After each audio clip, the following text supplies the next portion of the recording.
السلام علیکم ورحمۃ اللہ وبرکاتہ۔ آج ہم اپنے گروپ میں خیر مقدم کریں گے حمزہ بھائی کا، جو سب سے پہلے اپنا تعارف دیں گے اور اپنے بارے میں تھوڑا سا بتائیں گے کہ یہ پہلے کیا تھے، اب کیا ہیں،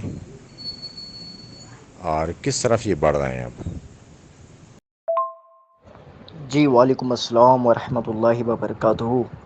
جی میرا نام امیر حمزہ ہے، اور فیس بک پر، واٹس ایپ وغیرہ پر میں نے اپنا نام سوشل میڈیا پر حمزہ حیدری کے نام سے میں اپنے آپ کو کہلواتا ہوں، کیونکہ آئے دن جو ہے وہ ناسبی حضرات سر میں لگتے ہیں، اور ہم الحمدللہ مولا علیہ السلام کے دفاع میں کھڑے ہوتے ہیں اور ناسبیت کا رد کرتے ہیں، تو اس حوالے سے میں نے اپنا نام حمزہ حیدری رکھا ہے، اور میں پاکستان سے ہوں، صوبہ سندھ، ڈسٹرکٹ بدین سے۔ جی اول تو میں پہلے تھا بریلوی بچپن ہی سے، اور اللہ کے فضل سے ہماری فیملی تھوڑی دیندار ہے، تو نماز وغیرہ مسجدوں میں آنا جانا، تو اس حوالے سے بچپن میں آپ کو پتہ ہے ہر جو بھی فرقہ واریت چھوڑتا ہے 100 میں سے 80% سارے ہی پہلے بریلوی ہوتے ہیں، تو میں بھی بریلوی تھا بچپن میں۔ تو پھر جب سے ہوش سنبھالا میں نے، تقریباً 14-15 سال کی عمر کے بعد شاید، پھر میرا 2 سال کا عرصہ اہل تشیع میں گزرا، اور پھر ایسے ہی نیوٹرل، کبھی بریلوی کبھی اہل تشیع، لیکن صحابہ پر کبھی بھی لان تان میں نے نہیں کی، اور پھر ایسے چلتے چلتے چلتے چلتے الحمدللہ آج فرقہ واریت کو میں نے الوداع کہہ دیا، اور صرف سادہ سا مسلمان۔ اور اس کا کریڈٹ جو ہے وہ ہدایت تو اللہ دیتا ہے، لیکن اس کا کریڈٹ انجینئر محمد علی مرزا صاحب کو جاتا ہے، جنہوں نے ہماری آنکھوں کے سامنے قرآن رکھا، احادیث رکھیں، جس سے ہم نے یہ جان لیا کہ بھئی اب مر جانا ہے، لیکن کبھی بھی کسی فرقے کا نام نہیں کہلوانا کہ بھئی میں بریلوی ہوں، میں شیعہ ہوں، یا کچھ کہیں سے بھی حق بات ملے، پھر چاہے اہل تشیع کی ہو، اہل حدیث کی ہو، بریلوی کسی بھی کی بھی ہو، ہمیں ایکسیپٹ کرنی ہے اگر وہ حق ہو تو۔ ہمیں کسی سے پرواہ نہیں کہ بھئی یہ تو شیعہ کرتے ہیں، یہ وہابی کرتے ہیں، ہمیں پرواہ نہیں، جو بات قرآن و سنت میں ہوگی ہم اس پر عمل کریں گے، چاہے کچھ بھی ہو جائے انشاءاللہ۔ جی، آپ نے بتایا کہ جیسے کہ آپ پہلے بریلوی تھے، پھر شیعہ کی طرف آپ آگے بڑھے، تو کیا آپ نے اہل تشیع کے ساتھ نماز پڑھی ہے؟ ان کی امام بارگاہ میں گئے، ان کی مسجدوں میں گئے؟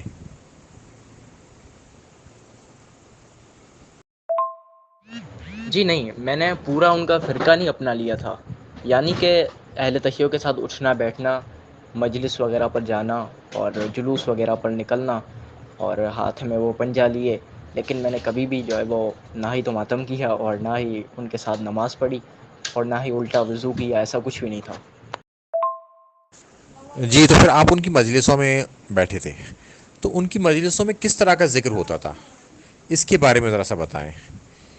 کیا وہ قرآن سے دلائل رکھتے تھے، یا صرف وہ بھی کہانیاں ہی سناتے تھے؟ نہیں نہیں، ایسا تو کچھ بھی نہیں تھا، ٹھیک ہے نا۔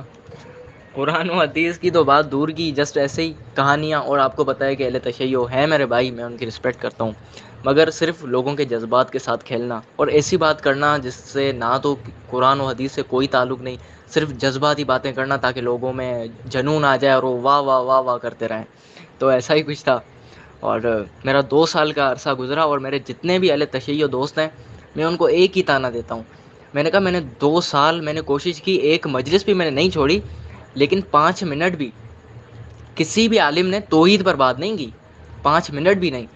میں نے کافی سارے اہل تشیع کے بڑے علماء سنے ہیں، علامہ شہنشاہ حسین رضوی صاحب فیس ٹو فیس 2 دفعہ، اور علامہ عارف حسین کاظمی صاحب، اور کافی ایک دو بڑے علماء ہیں وہ بھی میں نے سنے ہوئے ہیں، مگر کبھی بھی انہوں نے غلطی سے بھی توحید نہ تو بیان کی نہ کچھ، صرف جذباتی باتیں، یہ ہو گیا وہ ہو گیا، اور وہ مسائل پیش کرنا جن کی کوئی سند نہیں ہے، مگر پھر بھی ہم مانتے ہیں کہ ہم جتنا کہتے ہیں اس سے زیادہ ظلم ہوا کربلا میں، ہم تو اقرار کرتے ہیں، اظہار کرتے ہیں اس بات کا، مگر آپ مجھ سے بہتر جانتے ہیں ان کے حوالے سے۔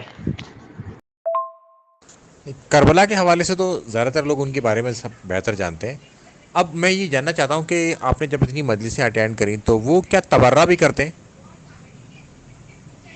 اور ان کے بارے میں بہت ساری چیزیں بتائی جاتی ہیں کہ وہ گالی گلوچ کرتے ہیں اس حوالے سے، اور عائشہ کو برا بھلا کہتے ہیں، حضرت ابوبکر، حضرت عمر، حضرت عثمان، تو کیا آپ نے خود یہ باتیں سنی ہیں، یا پھر وہ دیکھتے ہیں کہ کوئی اگر سنی ان کی محفلوں میں اویلیبل ہے تو پھر وہ اس طرح کی بات نہیں کرتے ہیں؟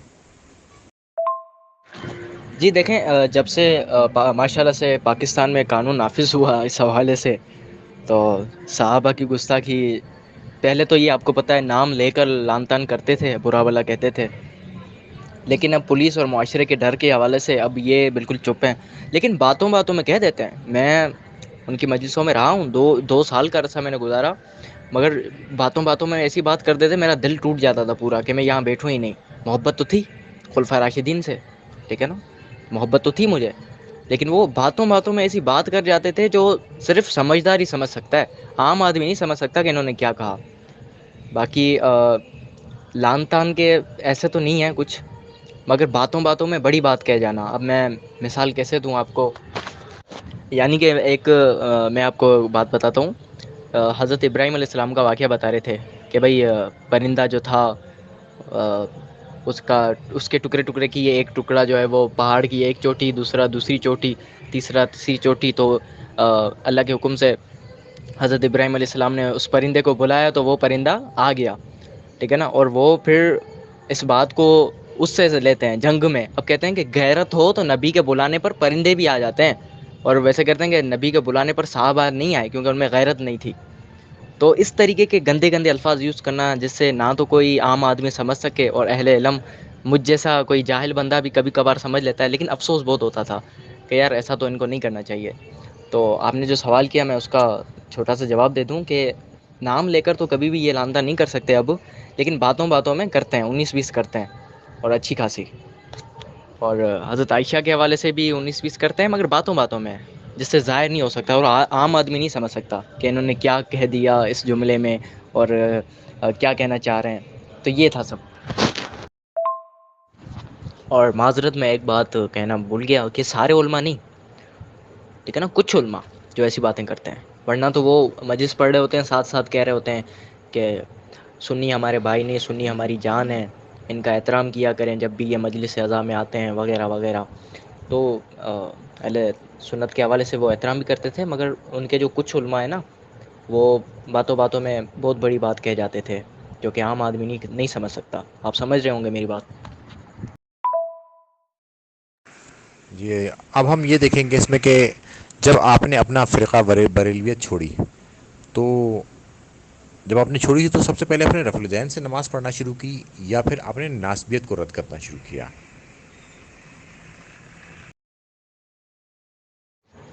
جی بریلوی تو میں پہلے تھا. تو جب مجھے پتہ چلا قرآن و سنت کا، اور جب میں نے فرقہ واریت چھوڑی، تو سب سے پہلے میں نے شرک کو چھوڑا جو غیر اللہ کو مدد کے لیے پکارتا تھا.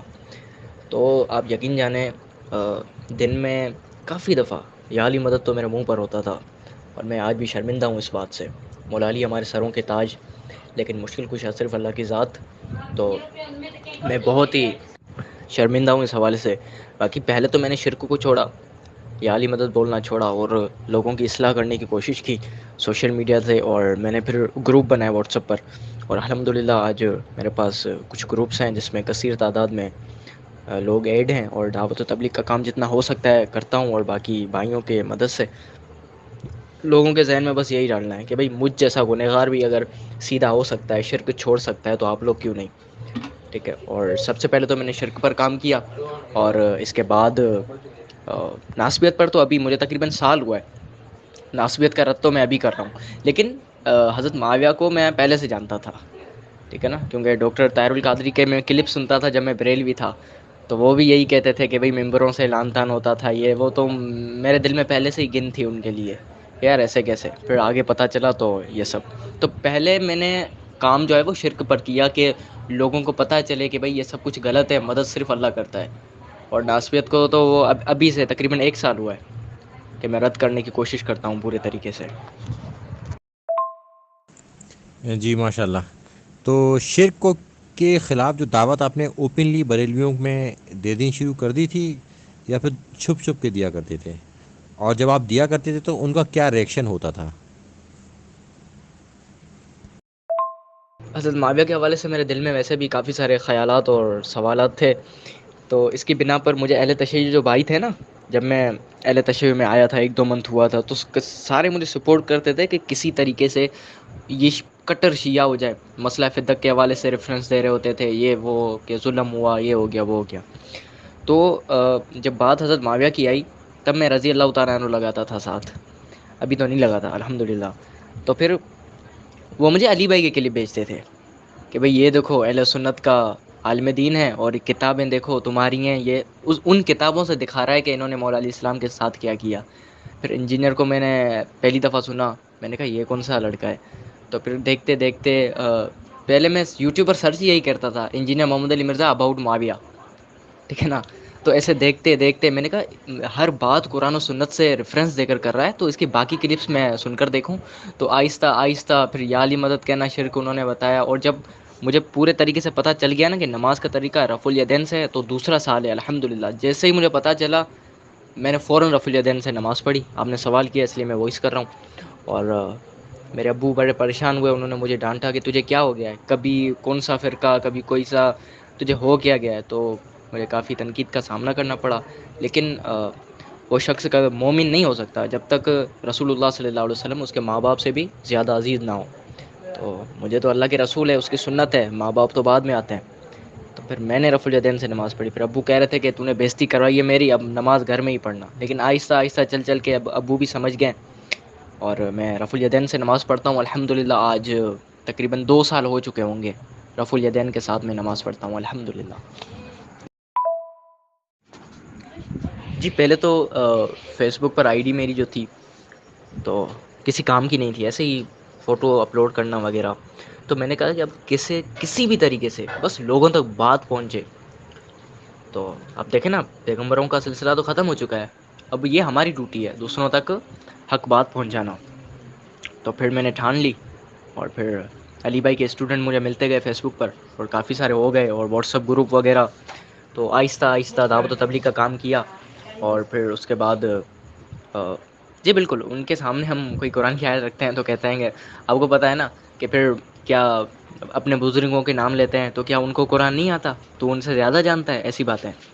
اور پھر ایاک نعبد و ایاک نستعین کے سامنے رکھتے ہیں تو وری یہ کہتے ہیں کہ پھر امی سے روٹی کیوں مانگتے ہو، چائے کیوں مانگتے ہو، خود ہی کرو. اور سب سے بڑی جہالت یہ کہ یہ فقرہ کہتے ہیں کہ جو یہ کہتا ہے نا کہ اللہ کے سوا کوئی مددگار نہیں، یعنی کہ وہ بھی کسی کی مدد نہیں کر سکتا وہ بندہ جو کہہ رہا ہے. تو ایسی عجیب بات ہے. تو ہم قرآن سے وری یہ آیت دکھاتے ہیں ان کو کہ اللہ تعالیٰ نے خود نے فرمایا کہ نیکی اور پرہیزگاری کے کاموں میں ایک دوسرے کا ساتھ دو، برائی میں الگ رہو. مگر وہ کہتے ہیں نا کہ جن کے دلوں پر مہر لگا دی جائے، یعنی کہ کچھ بھی ہو جائے، اندھے گونگے ہیں یہ، ان کے سامنے قرآن کی آیت رکھو مگر نہیں مانتے. لیکن جنہوں نے مانا ہے اللہ کے فضل سے، انہوں نے شرک کرنا چھوڑ دیا اور صرف اللہ سے مانگ رہے ہیں. اب مجھے نہیں پتا کہ میں نے دعوت و تبلیغ کا کام کیا، میری دعوت سے صحیح ہوئے ہیں یا ویسے ہوئے ہیں، ہدایت تو اللہ دیتا ہے. مگر میں کوشش اپنی پوری کرتا ہوں، کیونکہ جو میری ذمہ داری ہے، جو اللہ نے میری ڈیوٹی لگائی ہے، اور تمام امتیوں کی یہی ڈیوٹی ہے رسول صلی اللہ علیہ وسلم کے، کہ حق بات پہنچائے دوسروں تک. تو میرا جو کام ہے وہ میں کر رہا ہوں. اب زوری منوانا میرا کام نہیں ہے. تو جو سوال کیا میں نے اس کا جواب دیا ہے. بس آخر میں چھوٹی سی بات کہوں گا کہ مینس کہ گھبرا جاتے ہیں، پھر ان کے پاس کوئی جواب نہیں ہوتا. اب واٹس ایپ پر کسی سے بات ہوئی نا تو نیچے ہنسنے والے ایموجی لگا دیں گے، جواب ہوتا نہیں بیچارے کیا دیں. تو یہی ہوتا ہے. اور اس حوالے سے ہمارے بدین سٹی کے 2 اہل تشیع، ان سے بھی آپ علمی ڈبیٹ کہہ لیں، تو ہم بیٹھے تھے فیس ٹو فیس، اور میں علی بھائی کا وہ ریسرچ پیپر لے کر گیا تھا، دعا صرف اللہ ہی سے. تو میں نے ان کے سامنے جو ہے وہ آیت پڑھی تھی قرآن کی 1-2، تو وہ خود پریشان ہو گئے. اور پھر انہوں نے کہا تھا کہ ہمیں ٹائم دو. پھر ٹائم لیا، اور آج تقریباً 7واں-8واں مہینہ ہے، ان سے کوئی رابطہ نہیں ہوا، انہوں نے کوئی جواب نہیں دیا اس حوالے سے. تو میں کوشش کرتا رہتا ہوں کہ کوئی مجھ سے بات کرے، میری اصلاح کر دے یا میں ان کی کر دوں، تو یہی کوشش ہوتی ہے. اب میں رفع الیدین کے حوالے سے یہ پوچھوں گا کہ جب آپ نے اپنی مسجد میں رفع الیدین کرنا شروع کیا تو آپ کے ساتھ جو لوگ نماز پڑھتے تھے، آپ کے رشتہ دار، آپ کے دوست، آپ کے پڑوسی، آپ کے گھر والے، ان کا کیا ریئیکشن تھا؟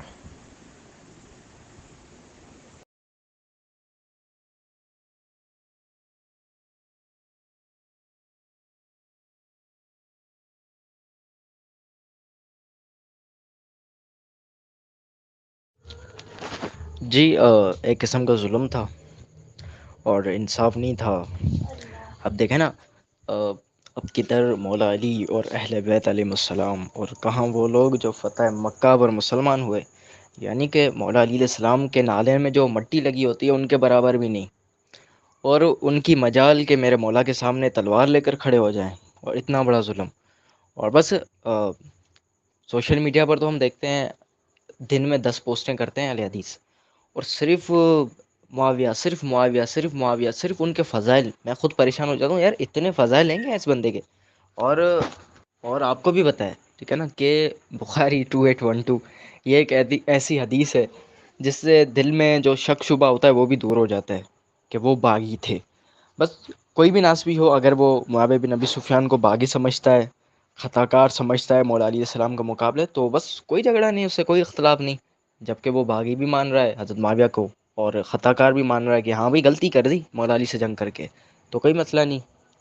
لیکن وہ تو اوپر سے کہ نہیں بھائی غلطی نہیں تھی، انہوں نے جو کیا وہ حضرت عثمان کے قاتلین کے لیے کیا تھا، یہ ہوا تھا، وہ ہوا تھا، تو بس اسی وجہ سے۔ اور اب دیکھیں نا، اہل بیت کا معاملہ بھی بڑا سخت ہے، جنت اور دوزخ کا فیصلہ ہونا ہے، اور صحیح مسلم 240 یہ بھی حدیث آپ پڑھ لیں، تو اہل بیت کوئی عام چیز نہیں ہے جن پر جنت اور دوزخ کا فیصلہ ہونا ہے، اور اتنی بڑی بات ہو اور ہم ایسے چپ رہیں بیٹھے رہیں، تو ایسا نہیں ہے نا، ہمیں بتانا پڑتا ہے کہ بھائی اہل بیت کے ساتھ کس کس نے ظلم کیا، کیوں کیا، وجہ کیا تھی۔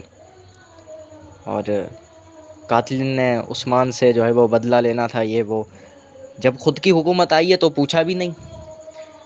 تو بس زیادہ ہم سمجھتے ہیں اس حوالے سے، میرے ذہن میں جو تھا میں نے آپ کو بتا دیا، باقی بس یہی کوشش رہتی ہے کہ کوئی سدھر جائے، لیکن کافی سارے سر میں لگتے ہیں ناسبی حضرات، اور کوئی کوئی مان بھی لیتا ہے کہ ہاں بھائی باغی تھے، اور کوئی کہتا ہے نہیں بھائی باغی نہیں تھے، تو بس چلتا رہتا ہے سسٹم، اور شاید چلتا ہی رہے گا۔ اچھا، اب میں یہ جاننا چاہتا ہوں کہ آپ کو اپنی اتنے ایکسپیرینس میں سب سے زیادہ ناسبک کس میں ملے؟ دیوبندیوں میں، بریلویوں میں، یا اہل حدیثوں میں؟ تو ان تینوں کو بتائیے گا آپ کی کس میں سب سے زیادہ، اور پھر اس کے بعد کس میں، پھر اس کے بعد کس میں آپ کو ملے، یا کوئی فرقہ ایسا تھا جس میں ملے ہی نہیں؟ جی سب سے زیادہ تو اہل حدیث میں، وہ اس قدر کی ناسبیت ان کے اندر بھری پڑی ہے کہ جس کا کوئی جواب نہیں۔ اور اس کے بعد جو میرا ماننا ہے وہ بریلویوں کے، ٹھیک ہے نا، کیونکہ دیوبندی سے اتنی بات نہیں ہوئی، اور میں فیس بک وغیرہ پر پوسٹ بھی کرتا ہوں، تو کمنٹ سیکشن میں سارے بلوں کی طرح دوڑے آتے ہیں اہل حدیث، بریلوی وغیرہ، تو دیوبندی بھی میرے پاس ایڈ ہے، مگر وہ نہیں آتے، تو پتہ نہیں کیوں، لیکن میرے حساب سے ناسبیت سب سے پہلے اہل حدیث میں، ان کے بعد بریلویوں میں، اور تیسرے نمبر پر دیوبندیوں میں۔ لیکن آپ نے زیادہ بات چیت کی ہے انہوں سے، تو آپ کو زیادہ پتہ ہوگا، لیکن جو میرا سسٹم تھا میں نے اپنے حساب سے آپ کو بتا دیا کہ پہلے اہل حدیث ہیں، اس کے بعد بریلوی، اور تیسرے نمبر پر دیوبندی۔ جی، ہر آدمی کا ایکسپیرینس اس میں الگ الگ ہوتا ہے، تو ہمیں فرسٹ ہینڈ نالج چاہیے ہوتی ہے، تو ہر آدمی کے ایکسپیرینس کے اعتبار سے ہی ہم پوچھتے ہیں اس میں۔ اچھا، اب ہم چلتے ہیں کہ آپ کا سب سے پہلا جو ایک مقابلہ جسے کہتے ہیں نا، کہ ون آن ون جس سے بات ہوئی، تو وہ کون تھا اور کیا بات ہوئی آپ کے اس کے ساتھ، اور اس کے ساتھ، اور آپ کو سب سے مشکل کس ایریا پر آئی؟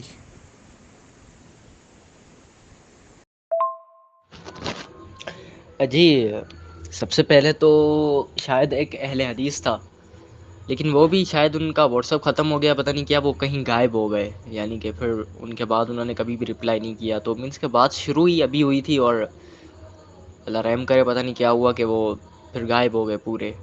اور اس کے بعد بریلوی سے ہوا تھا، ایک کٹر قسم کا بریلوی تھا وہ، یہ مفتی راشد صاحب، مفتی راشد محمود، یہ جو پچونگڑا جو علی بھائی کے خلاف کلپ بناتا ہے، اس کا کوئی اسٹوڈنٹ تھا، مہر کاشف شاید ان کا نام تھا، تو انہوں نے اس حوالے سے بات چیت کی مجھ سے، تو پھر کافی ساری باتیں میں نے ان کے سامنے رکھی، تب میں نیو تھا، یعنی کہ مجھے تجربہ نہیں تھا کہ کیسے بات کرتے ہیں کیا ہوتا ہے، لیکن کانفیڈنس تھا مجھے۔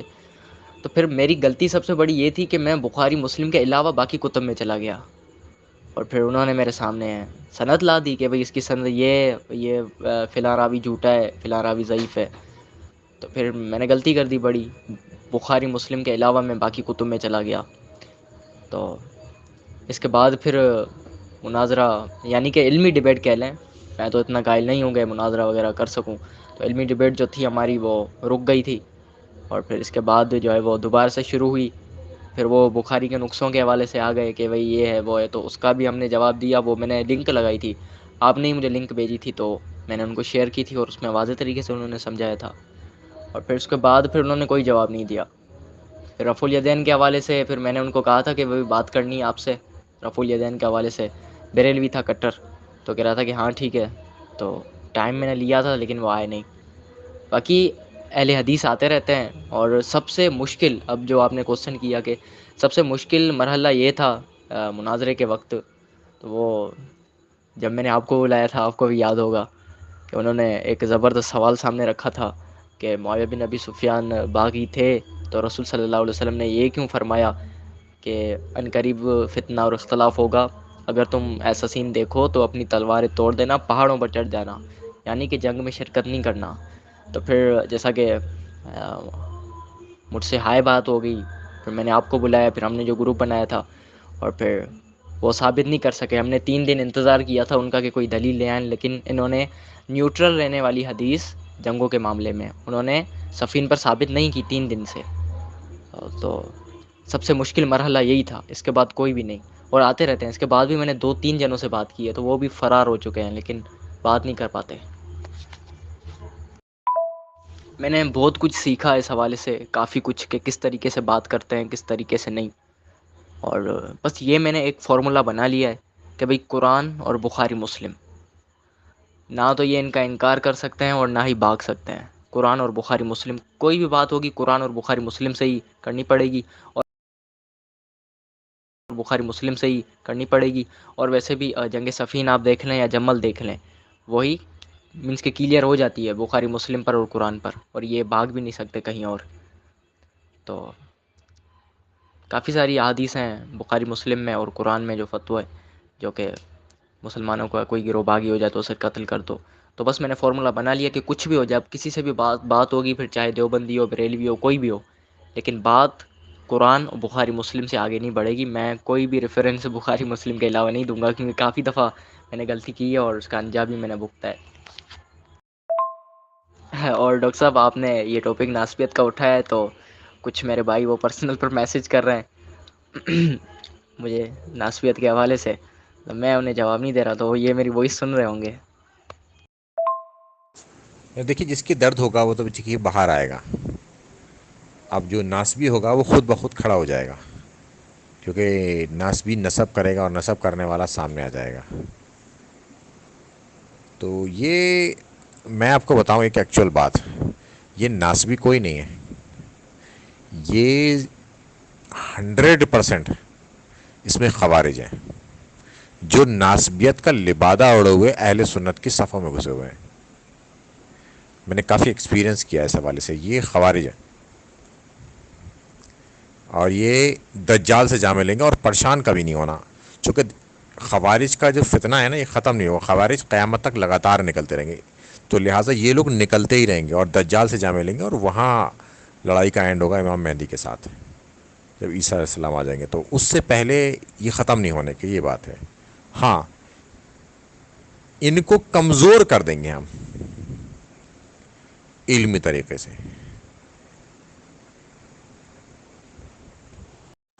اب میرا اگلا سوال ہے کہ معاویہ بن سفیان کے حوالے سے، کہ آپ کیا سمجھتے ہیں معاویہ بن سفیان کو؟ وہ ایک ڈیٹیلڈ آپ وائس نوٹ ڈال سکتے ہیں، اور ایسی کوئی بات جو رہ گئی ہو اور آپ کہنا چاہتے ہو وہ بھی ایک کہہ سکتے ہیں. ہماری طرف سے یہ اب بات مکمل ہوتی ہے. السلام علیکم ورحمۃ اللہ وبرکاتہ.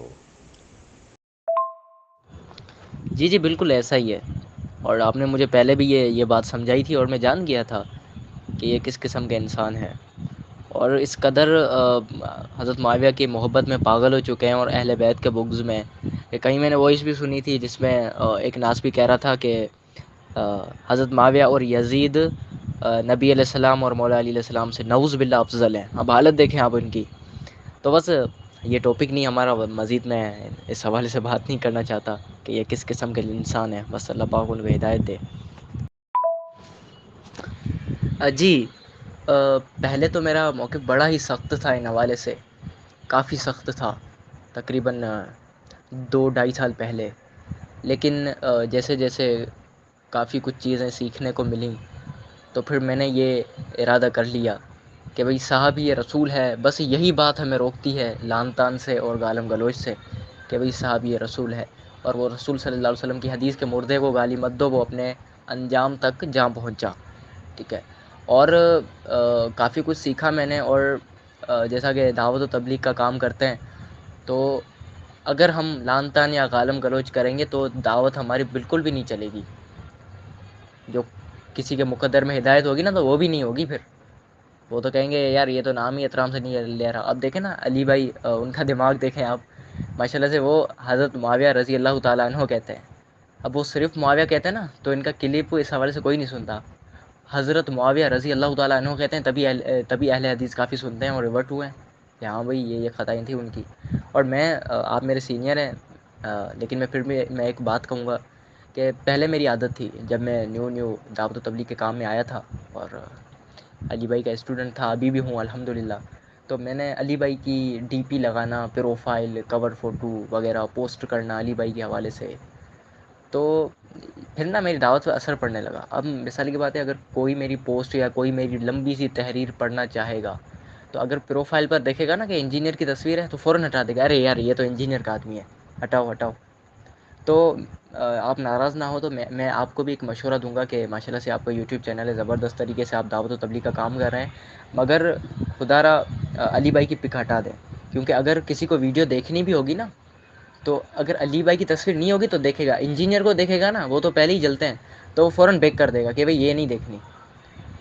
باقی وہ بات الگ ہے کہ علی بھائی کا کہ یوٹیوب پر چینل ہے زبردست قسم کا، تو اب وہ تو بات الگ ہے نا، لیکن میں اپنی بات کر رہا ہوں کہ جہاں تک میں نے 2 سال کا عرصہ سوشل میڈیا پر گزارا دعوت و تبلیغ کے حوالے سے، میں نے یہ رزلٹ نکالا کہ اگر ہم کسی کو سپورٹ کریں گے نا کہ بھئی میں تو اس کا اسٹوڈنٹ ہوں، میں تو صرف اس کو ہی سنتا ہوں، یہی سچا ہے باقی سب غلط ہیں، تو اس کی دعوت کبھی نہیں چلتی۔ مجھے تقریباً 8-9 مہینے ہو گئے ہیں، میں نے فیس بک، واٹس ایپ وغیرہ سے علی بھائی کے لیے نہ تو میں نے کوئی پوسٹ کی اور نہ ہی میں نے ان کی ڈی پی لگائی اور نہ ہی میں نے کوئی کور فوٹو وغیرہ کچھ بھی نہیں۔ کیوں؟ کیونکہ ہمارا کام ہے دعوت و تبلیغ پر دھیان دینا، اور اگر ہم ان کے علی بھائی کے حوالے سے پک اپلوڈ کریں گے یا وغیرہ تحریر لکھیں گے تو پھر دعوت میں اثر پڑتا ہے۔ تو ہو سکتا ہے میں یہ بات غلط بھی کر رہا ہوں، مگر جو میرا مقدمہ تھا میں نے وہ آپ کے سامنے رکھا ہے کہ دعوت و تبلیغ کا کام ہو تو کسی کی تصویر نہیں لگانی چاہیے، ورنہ وہ سمجھ لیتے ہیں کہ بھئی یہ اس کا بندہ ہے۔ اب اگر کوئی ایسا کوئی کلپ آتا ہے نا ہمارے سامنے، اب مثال کی بات ہے کہ کسی کٹر ناسپی کی پک لگی ہو ادھر پروفائل پر، تو پھر دیکھنے کا دل بھی ہوگا نا، ہم نہیں دیکھیں گے کہ بھئی نہیں یہ نہیں دیکھنی، ٹھیک ہے نا، تو یہ فرق ہوتا ہے۔ ویسے حضرت معاویہ کے حوالے سے میں حضرت بولتا ہوں، حضرت معاویہ، کیونکہ آگے رضی اللہ تعالیٰ عنہ نہیں بولتا، کیونکہ میں نہیں چاہتا کہ جنہوں نے اہل بیت پر ظلم کیے، جنہوں نے مولا علی علیہ السلام کا دل دکھایا، اللہ ان سے راضی ہو، میں ایسا تو نہیں چاہتا۔ باقی میں ان کے حوالے سے بس اتنا ہی کہوں گا کہ صحابی رسول ہیں تبھی بچ گئے لعن طعن سے اور گالم گلوچ سے۔ ہم ان کا احترام کرتے ہیں فقط اس لیے کہ صحابی رسول ہیں، انہوں نے وقت گزارا ہے رسول صلی اللہ علیہ وسلم کی زندگی میں ان کے ساتھ، تو میں تبھی رسپیکٹ سے میں نام لیتا ہوں، حضرت معاویہ بولتا ہوں، معاویہ بن ابی سفیان۔ تو باقی پہلے میرا سخت موقف تھا، اب نہیں ہے۔ جی اصل میں جو ہے نا پائلٹ سروے کرتا رہتا ہوں اس حوالے سے، چیزوں کو بدل کر میں دیکھتا ہوں کہ اس کا ریئیکشن کیا آ رہا ہے اور اس ریئیکشن پر ہمارا ایکشن کیا ہونا چاہیے، تو اس اعتبار سے میں چیزوں کو چینج کرتا ہوں۔ یہ جو فوٹوگراف ہے نا ان کا وہ پہلے نہیں لگا ہوا تھا، یہ ابھی میں نے کچھ دن پہلے ہی اس میں ایڈ کیا ہے، اپنے گروپس میں بھی میں نے اس کو لگایا تھا، تو اس میں ہم نے ریئیکشن دیکھا کہ لوگوں کا کیا ریئیکشن ہے اس حوالے سے، تو اس کی ریڈنگ کرنا، پھر اس کی بنا پر کچھ آگے کام کرنا، یہ میرا اپنا انٹرسٹ ہے اصل میں، کیونکہ میرا پچھلا بیک گراؤنڈ جو ہے نا وہ ریسرچ سے ہے، تو فرسٹ ہینڈ نالج کو حاصل کرنا ڈیٹا بیس کے ذریعے یا پھر پارٹیسپینٹ خود بن کر اس میں، یا آبزرویشن کے ذریعے، تو یہ میں کرتا رہتا ہوں۔ لیکن میں ایک ادھر بات کروں گا کہ میں خود اسٹوڈنٹ ہوں اور مجھے خود کو بہت ضرورت ہے علم دین حاصل کرنے کی، اور کوشش یہی رہتی ہے کہ جتنا ہو سکے میں اتنا علم دین حاصل کروں اور جتنا ہو سکے میں یہ صلاحیت رکھوں کہ ہر قسم کے ناسبی سے بات چیت کر سکوں، اس کے سامنے کھڑا ہو سکوں، للکار سکوں. لیکن مجھے اور بھی ضرورت ہے، اور مجھے اسٹڈی بھی اور بھی کرنی ہے. لیکن میں ابھی صرف اسٹوڈنٹ ہوں، اور جو میرے بس میں ہوتا ہے میں پوری کوشش کرتا ہوں کہ وہ بات دوسروں تک پہنچ جاؤں. میں ابھی کسی مقام پر نہیں پہنچا کہ ہاں بھائی میں اب ہو گیا ہوں، اب میں ہر ناسبی سے بات کر سکتا ہوں. نہیں، مجھے اور بھی ضرورت ہے. اچھا، ماشاء اللہ. چلیں، اچھی بات ہے. اللہ پاک آپ کو جزائے خیر دے. بہت ہی اچھا کام ہے. تو کیا آپ کو یہ لگتا ہے کہ ڈیبیٹ کا کوئی فائدہ ہوتا ہے؟ کبھی آپ کو کوئی فائدہ ہوا ہے ڈائریکٹلی؟ انڈائریکٹلی تو لوگ کہتے ہیں کہ فائدہ ہوتا ہے، مگر ڈائریکٹلی جس کے ساتھ میں آپ ڈیبیٹ میں ہوتے ہیں، کیا وہ اپنی غلط بات کو چھوڑ کر صحیح بات کی طرف آ جاتا ہے؟ کبھی ایسا ہوا ہے کیا؟ نہیں نہیں ڈاکٹر صاحب، ایسا نہیں ہوتا. اب دیکھیں نا، وہ ہیں فرقہ واریت کی لعنت میں.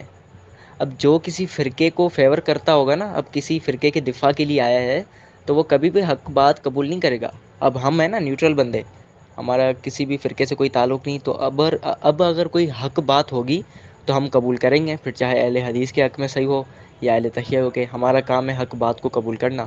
لیکن جو فرقہ واریت میں ہوتا ہے نا، کوئی اہل حدیث ہے، کوئی دیوبندی، کوئی بریلوی، تو ان کے سامنے اگر حق بات بھی آ گئی نا، تو ان کے اندر جو فرقہ واریت ہے نا، وہ پوری کوشش کرتی ہے کہ ان کو روکے. تو وہ بالکل رزلٹ نہیں نکلتا. اور آج تک میرے اندازے سے تو کبھی نہیں نکلا. آپ نے بھی مناظرے کیے ہوں گے، تو رزلٹ میرے اندازے سے نہیں نکلا کوئی بھی. کیونکہ ان کو ایک ہی چیز روکتی ہے، وہ ہے فرقہ واریت. ان کا فرقہ ان کو روکتا ہے حق بات تسلیم کرنے میں. جی، ماشاء اللہ، آپ کا ایکسپیرینس کافی اچھا ہے اس حوالے سے. میرے تو یہ ایکسپیرینس ہے، میں نے کافی بڑے بڑے لوگوں سے بھی مناظرہ کیا ہے. وہ یہ مان بھی لیتے ہیں کہ معاویہ بن سفیان باغی ہیں. آپ میرا نام لکھیے، مدحت اللہ، MADHATULLAH، اور مناظرہ MUNAZARA، مناظرہ. تو میرے تمام مناظرے اس میں کھل کے آ جائیں گے. یہاں مجھ سے لوگوں نے قبول کیا ہے کہ وہ معاویہ بن سفیان کو باغی مانتے ہیں، مگر پھر وہ اپنی اسی روش پہ دوبارہ چلے جاتے ہیں. تو ڈائریکٹلی مجھے بھی کوئی فائدہ نہیں ہوا. آپ کا بہت بہت شکریہ کہ آپ نے ہمارے اس گروپ کے لیے ٹائم دیا، اور اپنا وقت نکال کر آپ نے اپنے ایکسپیرینس سے ہمیں لبریز کیا. اب آئندہ ہم بھی اس سے کچھ سیکھیں گے، اور چاہتے ہیں کہ جو لوگ آگے اس کو سنیں، اس کو ہم ویڈیو کی شکل میں لے آئیں گے، اور وہ بھی اس سے کچھ سیکھیں. بہت بہت شکریہ. السلام علیکم ورحمۃ اللہ وبرکاتہ.